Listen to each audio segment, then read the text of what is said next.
Peace and love, African family. My name is Mukondeleli Muraudziwa Gomasenga, your brother, as usual.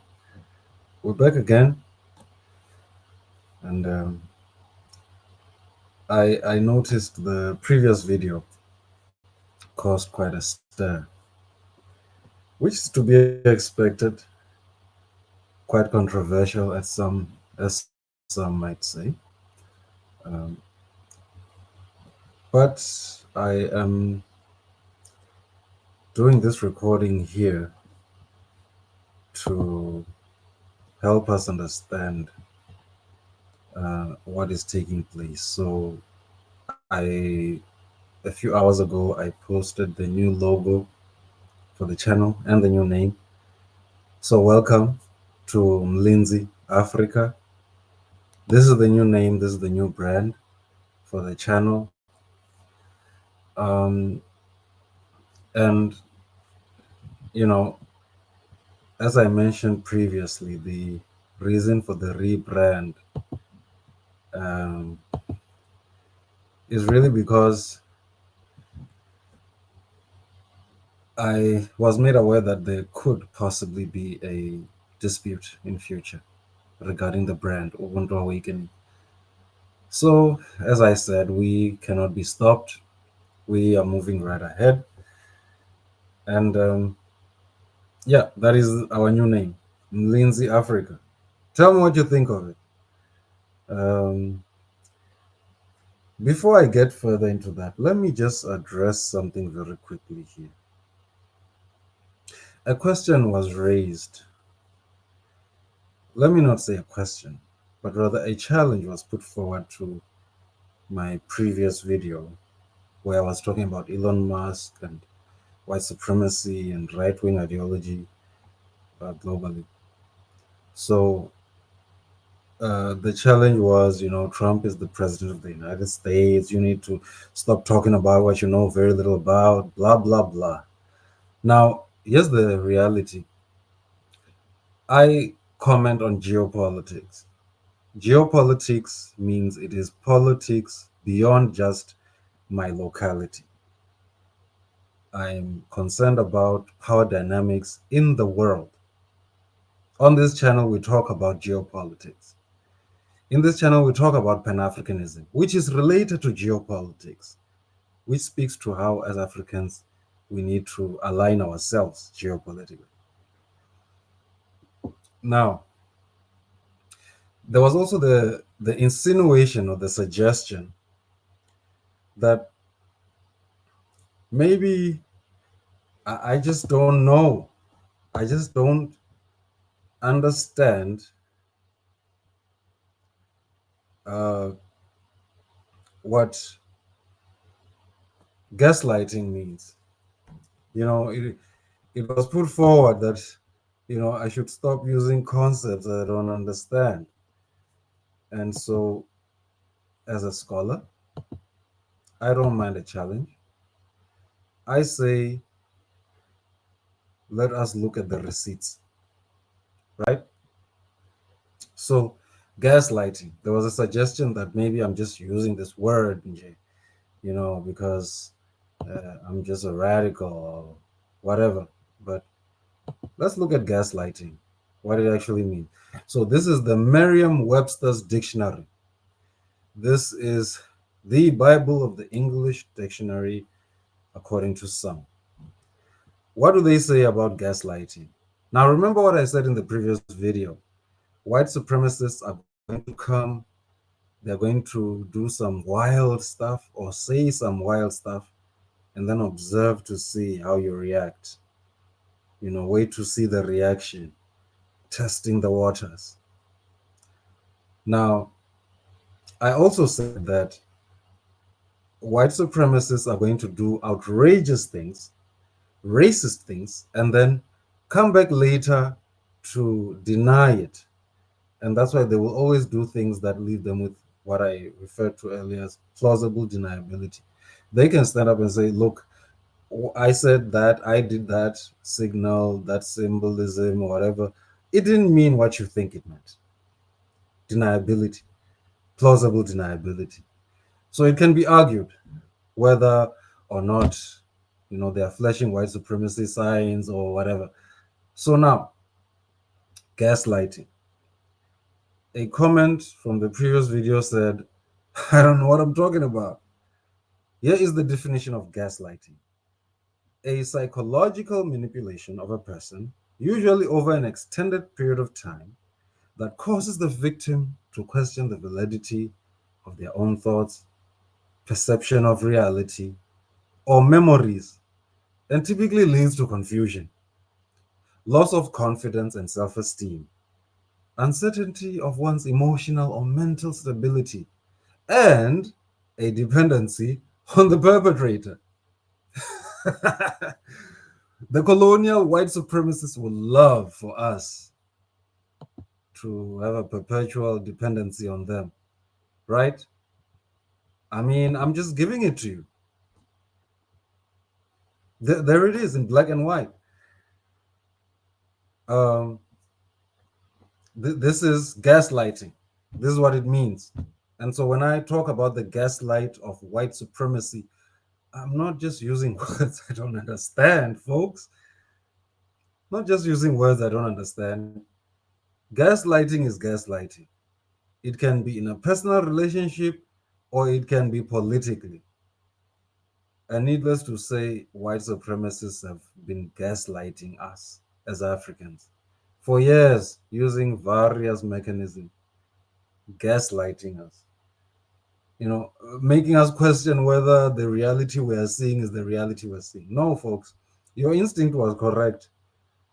You are being played in this whole arrangement. That deep instinct that you have that, hey, it's like these politicians are playing games with me, is true. And they are working with capital, white monopoly capital in this country, big business, which is white. They are working.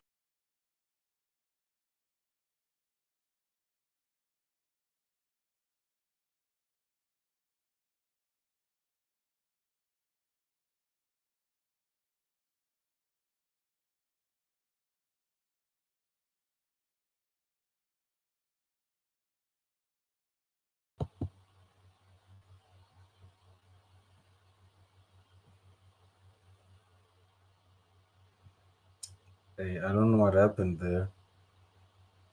Seems I may be a bit choppy. Uh, Apologies for that.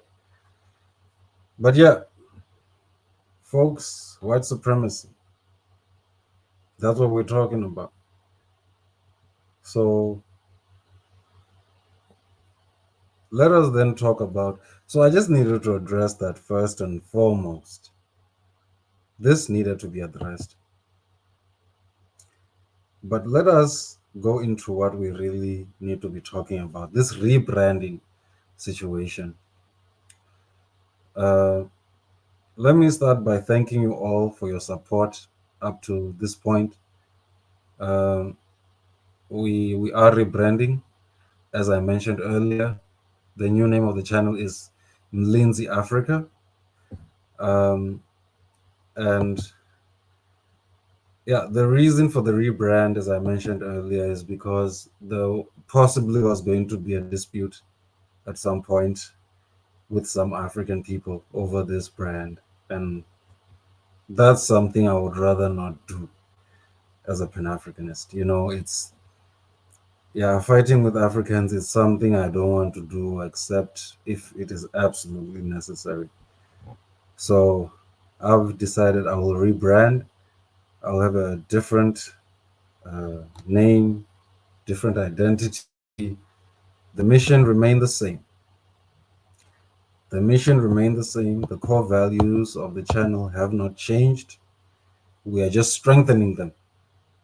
Um, and as you can see up here, this is the new logo for the channel, and that's the new name.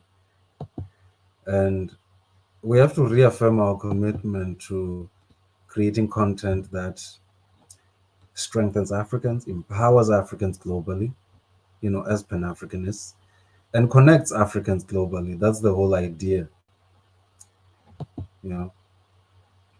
So why Mlinzi Afrika? Where does this come from? Mlinzi Afrika, this word originates from Kiswahili, one of the widely spoken languages in Africa.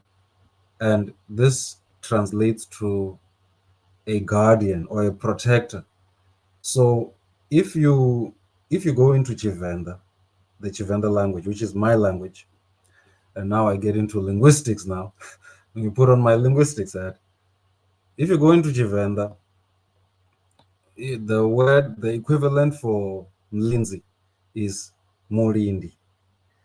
Or we could put it as someone who protects or who is a guardian of something, Molindi. In Kiswahili, it's Mlinzi, which I can see the similarities, man. And that's why I like the Kiswahili language so much. It brings together a lot of African languages. Um, I'm sure even Zulu speakers can confess that, yeah, that Kiswahili word really sounds like stuff that we would say. So, Kiswahili, that's why I do gravitate to the language because of that. So, Mlinzi Afrika, this is who we are now. Previously known as Ubuntu Awakening, nothing wrong with that, but we are now moving on.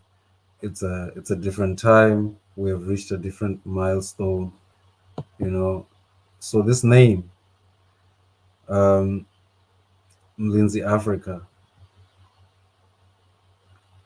it's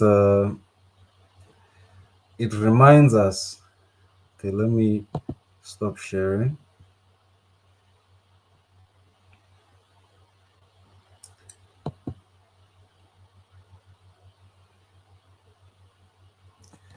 So this idea of being guardians of Africa, our continent, it's so crucial, African family. And that's why I've decided that the rebrand makes sense as that. And you can see the black fist there. Um, you know, and the black fist is emanating from South Africa. So I am the black fist, or we at Mlinzi Afrika are the black fist from South Africa. And our core mission is to defend, protect the humanity of Africans, the dignity of Africans, and to advance the progress, the prosperity of African people. That is simply what we're about. Mlinzi Afrika. So, welcome to Mlinzi Afrika. Tell me what you think in the comments. What do you think of this rebrand? What are your thoughts on this new milestone that we have reached? I'm pretty certain now that our independence is uncertain. There's no one who can come and claim Mlinzi Afrika. You know what I mean? So, yeah, this is Mukondeleli Muraudziwa Gwamasenga, your brother. Always happy to share a moment with you. Let me know what you think. One love, family.